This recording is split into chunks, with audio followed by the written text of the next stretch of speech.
It's such an honor to be able to be with my brothers up here, but it's also, I don't know if you could understand this, but it's also really, really intimidating. Because I know, I'm talking to you guys, but back of my head is like burning as they're looking at me, judging. I would have preached way better than you.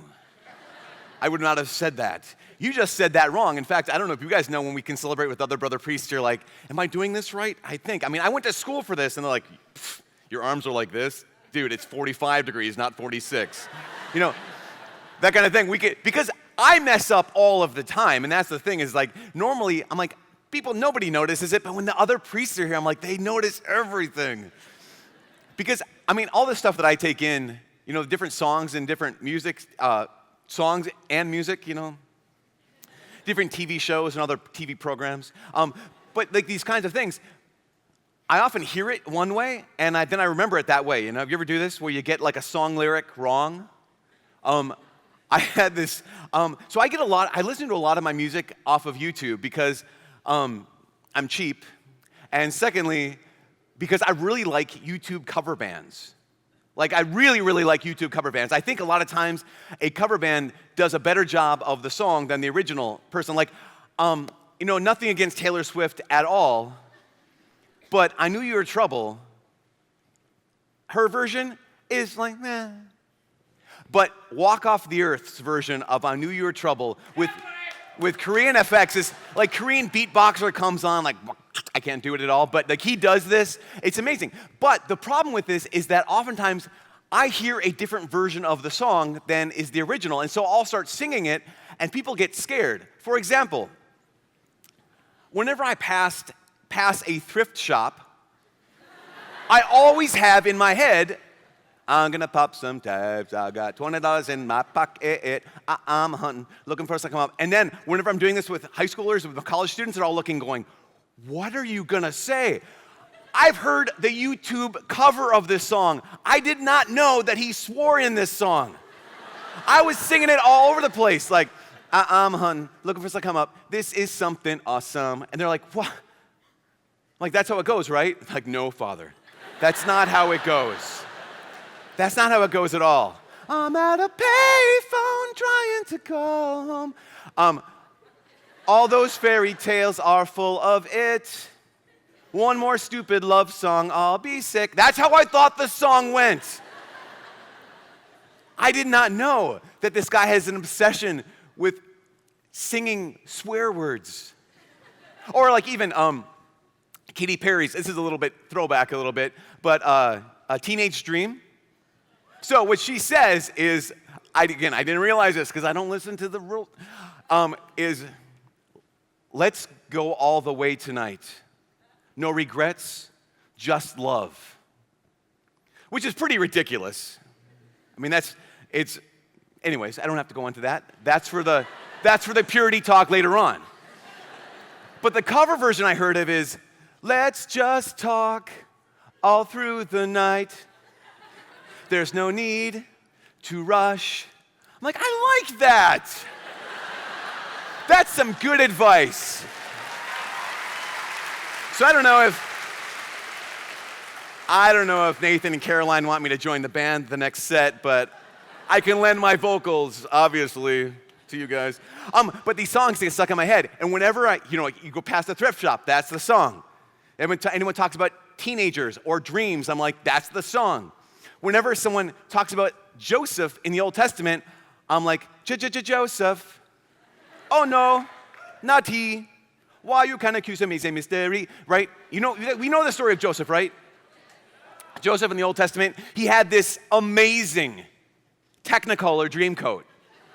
When Joseph was a young man, God revealed to him through dreams that he would be the leader of his brothers, the leader of his father's family, that he would be very important, that people would bow down to him, that he had a dream that I was a star in the sky, all the other stars bowed down to me. We were binding sheaves in the fields, and other sheaves bowed down to my sheaf thing. And God has all this promise for him, and we know that what happened was his brothers got jealous of him, and so what they did is they were gonna kill him. Then one brother was like, that's a little too far. Let's just sell him into slavery. Yeah, that's the merciful way to go. So they sell him into slavery, of course. So here's Joseph, and he has all this promise, he has all this hope. And actually, God reveals to him, Joseph, I have a great plan for your life. And what happens? He's in danger of death, and then he gets sold to be a slave. And if you were to take a snapshot of Joseph's life at that moment, you'd say, God does not come through for you. Joseph, God is absent from your life.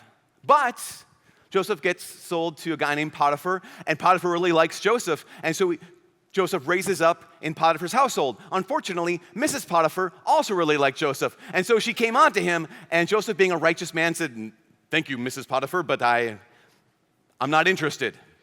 So then she claims that he attacks her, and so he gets into jail. And if you take a snapshot of Joseph's life at that moment, you'd say, man, God promised Joseph all these things, but God doesn't come through for you. And look what Joseph is doing. He's now not just a slave, he's now in prison. But God was with Joseph, and so he raised Joseph up even in prison.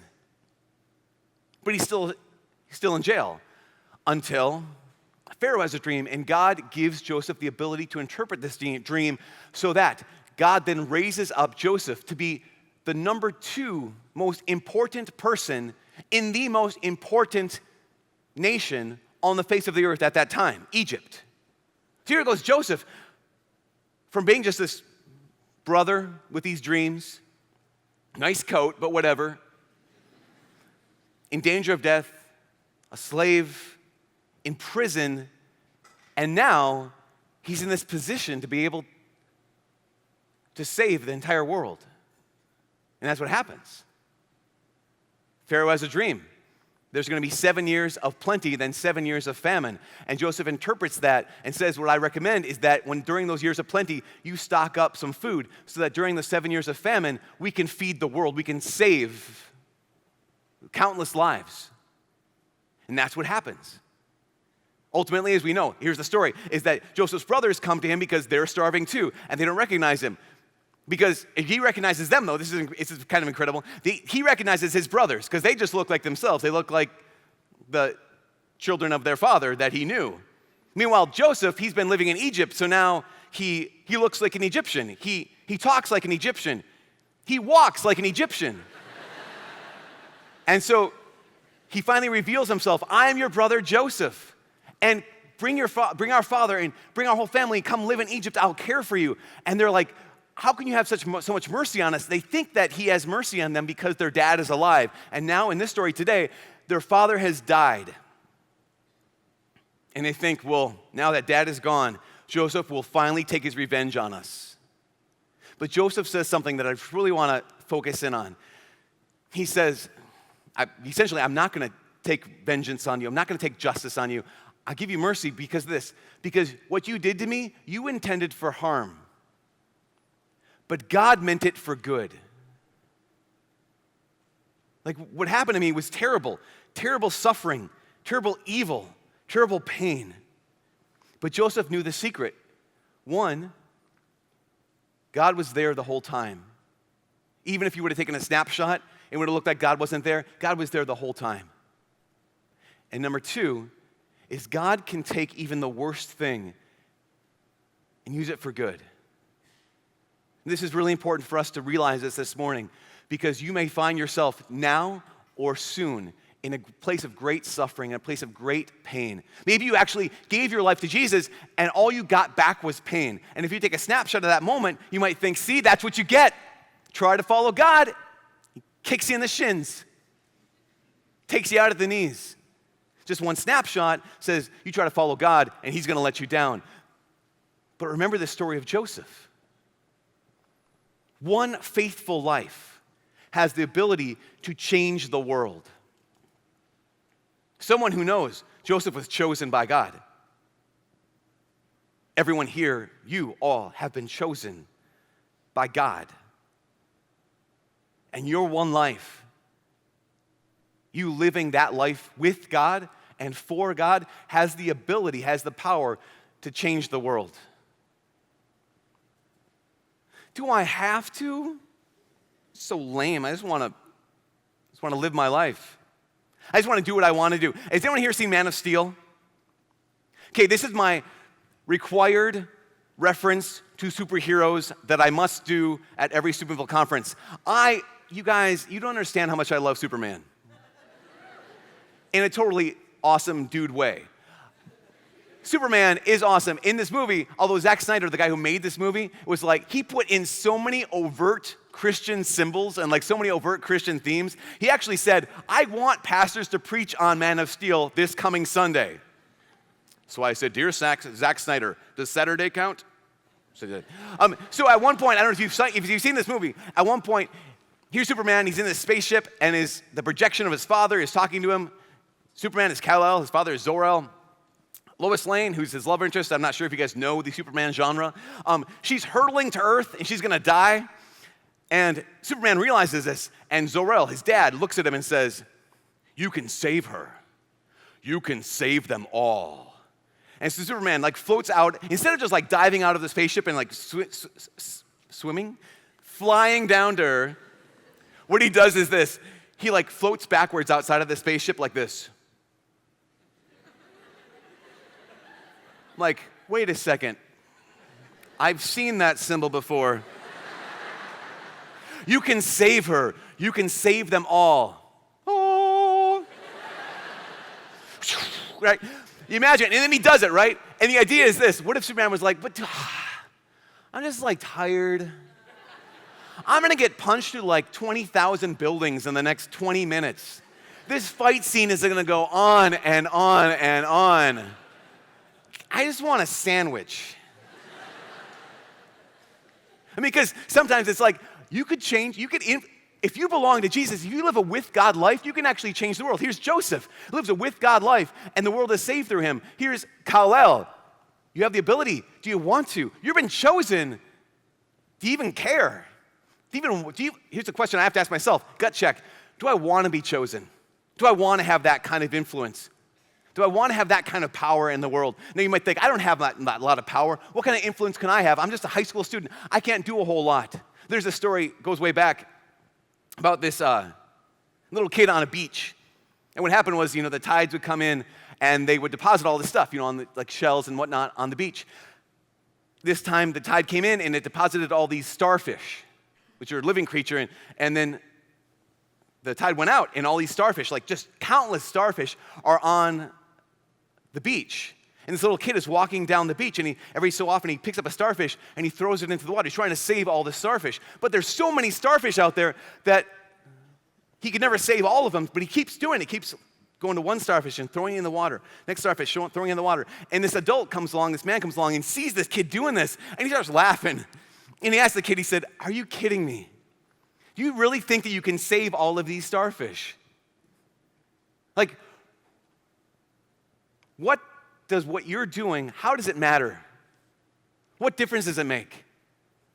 And the little kid looks at the man and he turns away and he bends down, he picks up a starfish, holds it in his hand, and he says, it makes a difference to this one. And he throws it in. The difference that one life belonging to Jesus makes can actually change the world.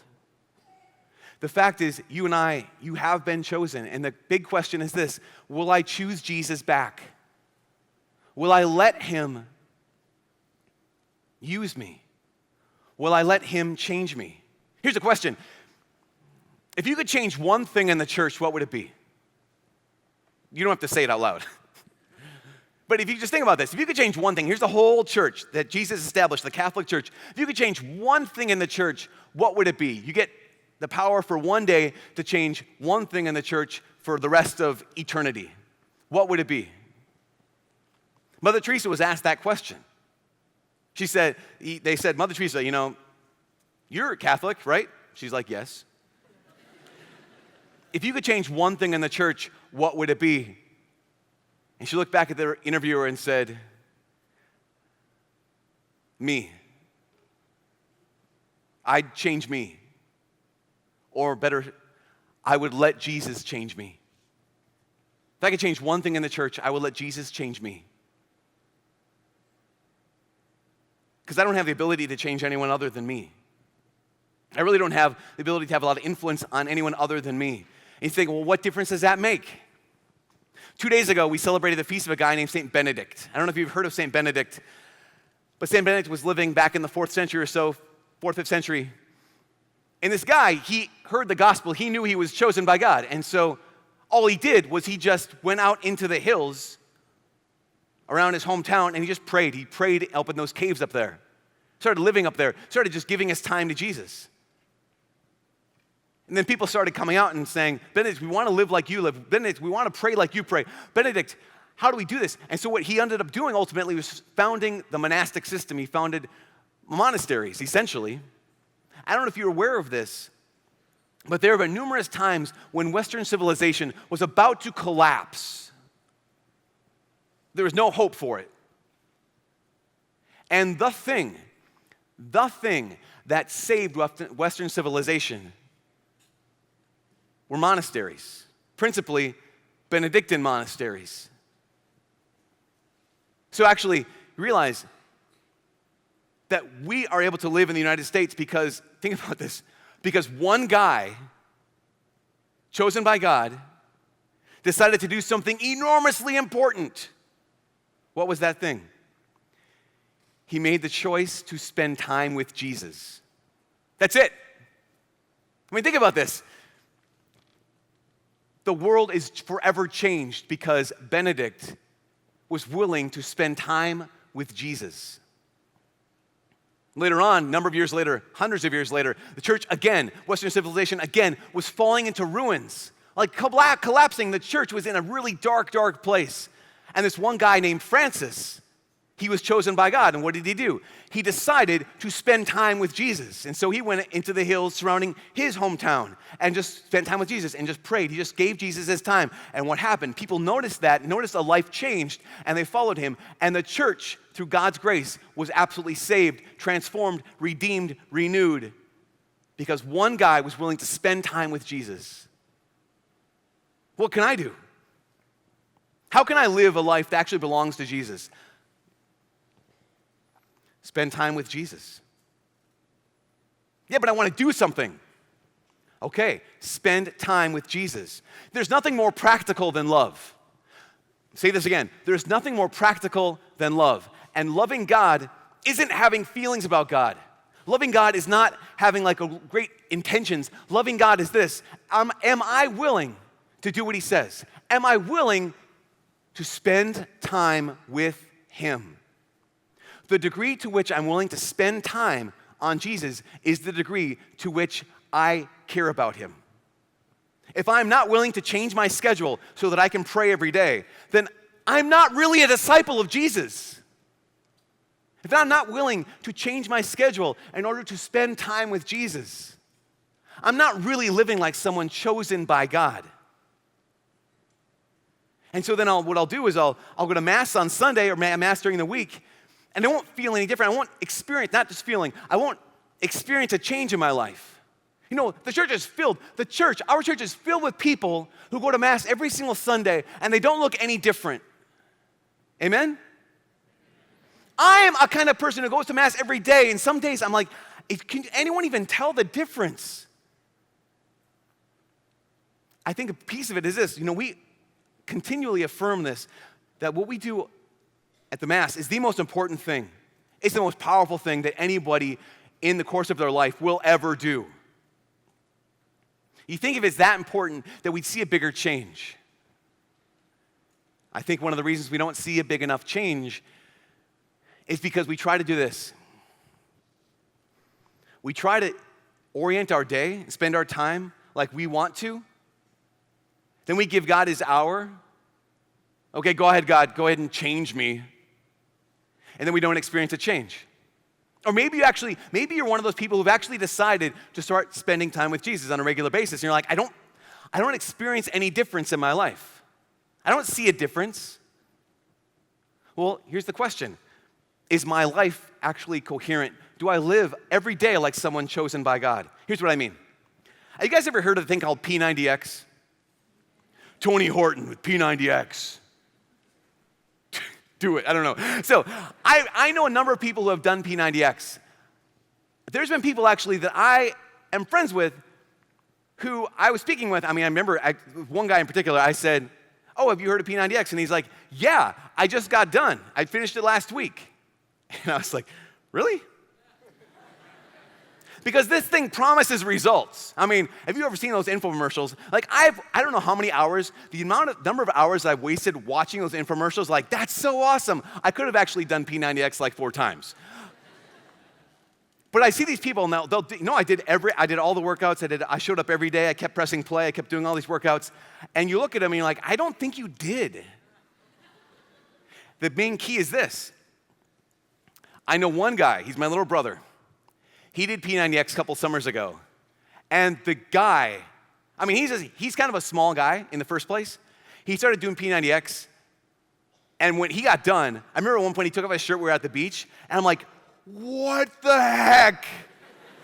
Like he had like veins going down his stomach and stuff. I'm like, and he's like picking up like, I don't know, anything. And it's just like ripple, ripple, ripple, ripple. I'm like, how?